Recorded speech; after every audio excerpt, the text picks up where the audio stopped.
No swear words. All right, guys, open up questions for Nate.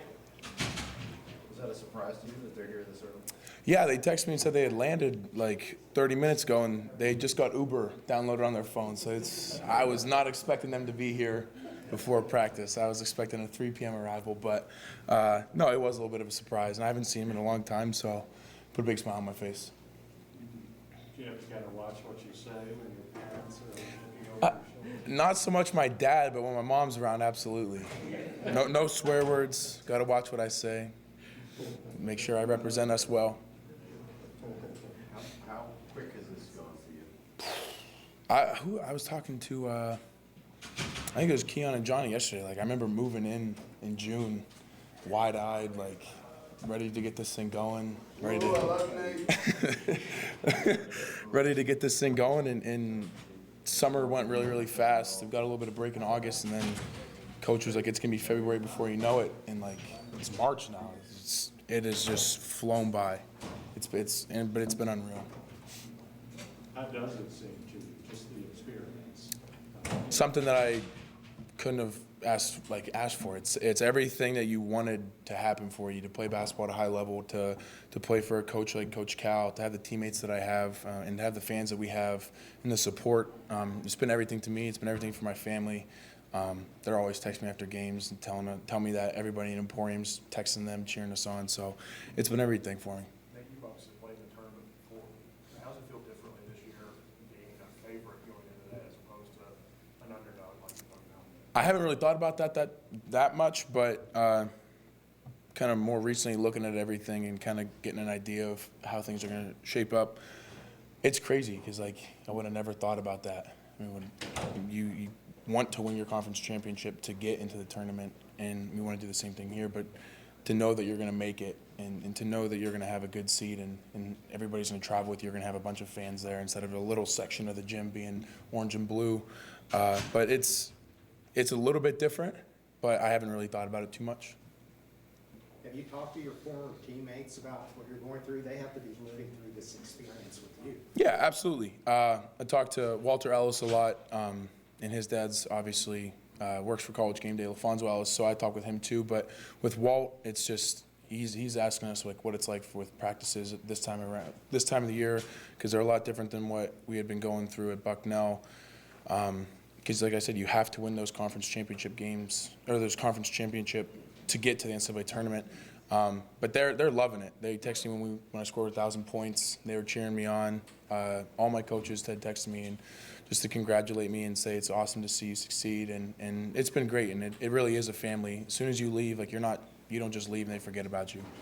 Nate, the coaches always talk about players shouldn't have amnesia, move on. But you're so conscientious. I get the idea that it's not an easy thing for you to do if things aren't going well. Yeah. To move to the next one.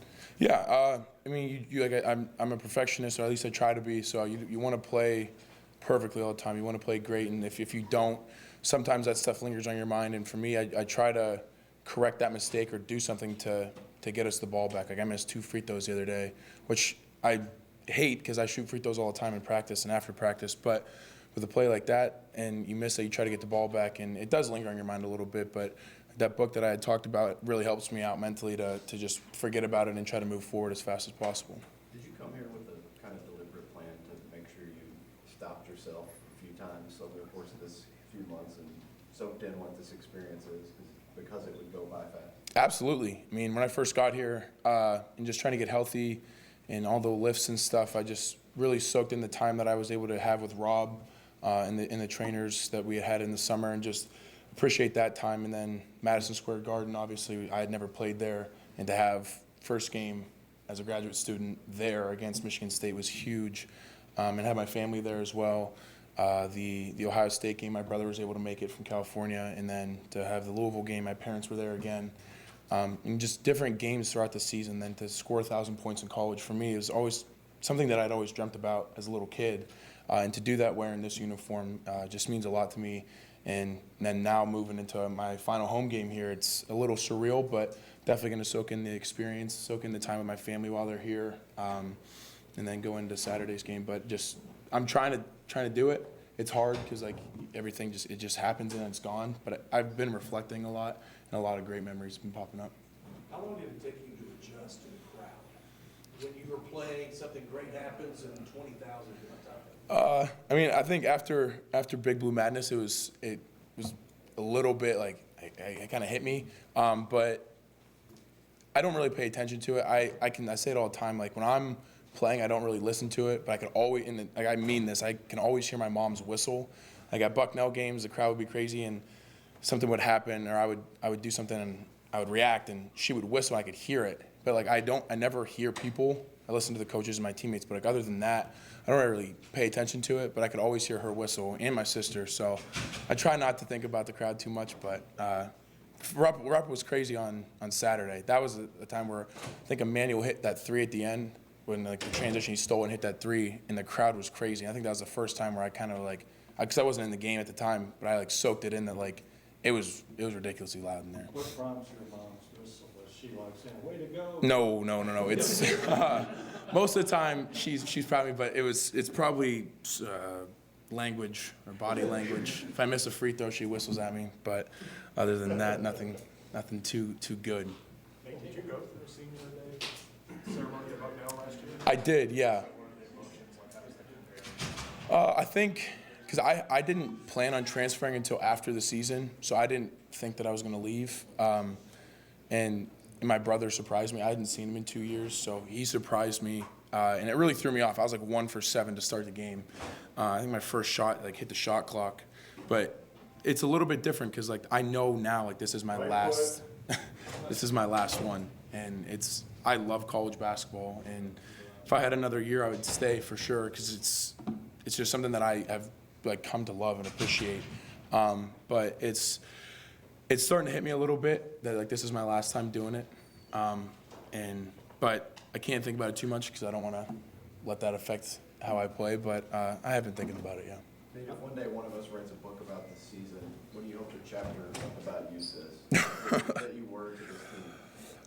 A great teammate, a great leader, somebody who brought smiles to everybody's faces outside of basketball, a resource outside of the gym, and inside. Like when we're practicing, somebody that guys can lean on, guys can trust, but mostly just somebody who you can rely on and off the court, because that's something that I try to do everywhere I go, and just have a relationship with everybody. I want them to feel that they have the same relationship that I feel like I have with them, with me, and just somebody that they could, 10 years from now, they could hit me up if I'm in anywhere near their city and we can go and get dinner and it's never going to be an issue.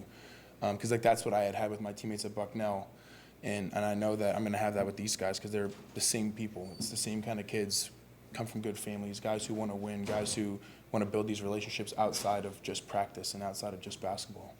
What's your plans for the future? What's that? What do you hope to be doing a year from now? Playing professionally, wherever that is. It's been a dream of mine too to be a professional basketball player and to make money playing the game I love and not have to go to school doing it too, and just building something for myself later on down the road, establishing myself, and hopefully I can play for as long as my body allows me to, and then retire and live it up. What surprised you? What were you not expecting out of this experience? Breaking my wrist, obviously. No, I would say just like, I know there's gonna be ups and downs throughout the season, and I think the thing that surprised me the most was how like receptive and how much, I don't know how to say it, like how much my teammates helped me out when I was going through that little slump. Every day, Emmanuel was always talking to me about keeping my head up and just keep fighting and keep working. And it's a lot of the stuff that goes on behind the scenes that people don't see, they don't know about because they're not in the locker room with you or they're not in the gym with you late at night. But to come into the gym late at night when you're going through something mentally and you're going through something when you're not playing well, and to have a teammate like that, obviously he's playing his butt off, but to have a teammate like that tell you that he believes in you, and then have coaching staff like we have here say that they still believe in you and that everything's going to come around, it just means a lot. Did you sort of think in a program like this, full of McDonald's All-Americans, that if you go down, they just step over you and keep going, and that surprised you in that? I think, I don't know if it's that as much as it's just they're also trying to do what I'm trying to do. And I think like with them, they don't know if it was dragging them down or anything, but they're chasing after something too, and I didn't think that me going through that slump would affect anybody, but I couldn't let that affect my energy, and I did at times, and our coaching staff got on me about it, my teammates had gone on me about it, about not being the same guy energy-wise, and I think that's something that I wasn't expecting for them to just be like, hey, like, don't let this affect how you play, let this affect your energy, because whether you're on the court or off the court, like, your energy feeds into what we're trying to do. Couple more guys. Do you have a favorite moment this year at home? Ooh,